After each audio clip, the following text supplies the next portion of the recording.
Qu'arrive-t-il à votre corps lorsque vous jeûnez pendant le Ramadan? Pendant le mois de Ramadan, les musulmans jeûnent du lever au coucher du soleil, chaque jour du mois lunaire. Le jeûne du Ramadan peut être un moyen naturel et efficace pour le corps de se désintoxiquer et de se revitaliser. Mais cela ne peut se faire que si vous suivez un régime alimentaire et que vous ne faites pas d'excès pendant l'iftar.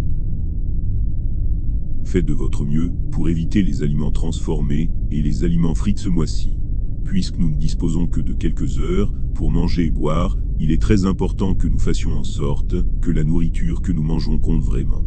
Restez hydraté en buvant beaucoup d'eau et évitez les produits contenant de la caféine qui déshydratent votre corps et vous donnent très soif pendant les heures de jeûne. Nous savons que le Ramadan est une période très chargée. Alors la plupart d'entre nous ont tendance à réduire les heures de sommeil pour avoir plus de temps pour les bonnes actions. Ce qui est formidable, mais assurez-vous que vous dormez au moins 6 heures par jour. Si vous n'obtenez pas ce minimum d'heures, vous pourriez devenir très paresseux lors de la salat et du Coran, et c'est la dernière chose que nous souhaitons.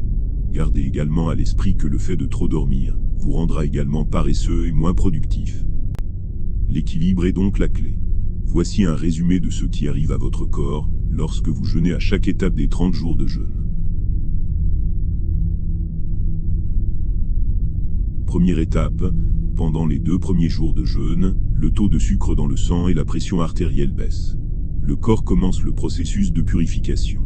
Et les premiers jours sont les plus difficiles, car ils sont généralement accompagnés de maux de tête, de vertiges, de nausées et d'une faim intense. Deuxième étape, pendant la deuxième étape, le corps s'habitue à l'horaire du jeûne et le système digestif peut se reposer. Le système digestif concentre son énergie sur le nettoyage de l'organisme et la guérison des cellules. Comme les globules blancs dans le corps commencent à devenir plus actifs. Pendant cette étape, les organes commencent leur processus de réparation. Troisième étape, à la troisième étape, les niveaux d'énergie auront augmenté. Votre esprit est capable de mieux se concentrer et un sentiment général de bien-être vous envahit. Pendant le jeûne, le processus de guérison du corps devient beaucoup plus efficace. Et le corps répare donc les cellules endommagées au cours de cette étape. Pendant cette phase, le côlon, le foie, les reins, les poumons et la peau se désintoxiquent en éliminant les toxines. Quatrième étape, pendant les 10 derniers jours du jeûne du Ramadan, le corps s'est habitué au processus de jeûne. Votre corps devient plus énergique, et votre mémoire et votre concentration s'améliorent. À ce stade, les organes terminent leur processus de guérison.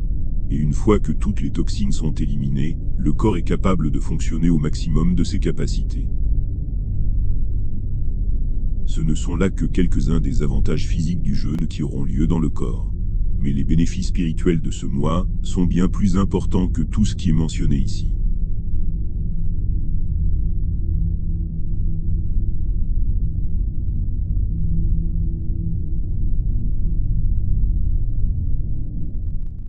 En attendant la prochaine vidéo, abonnez-vous et partagez. Merci.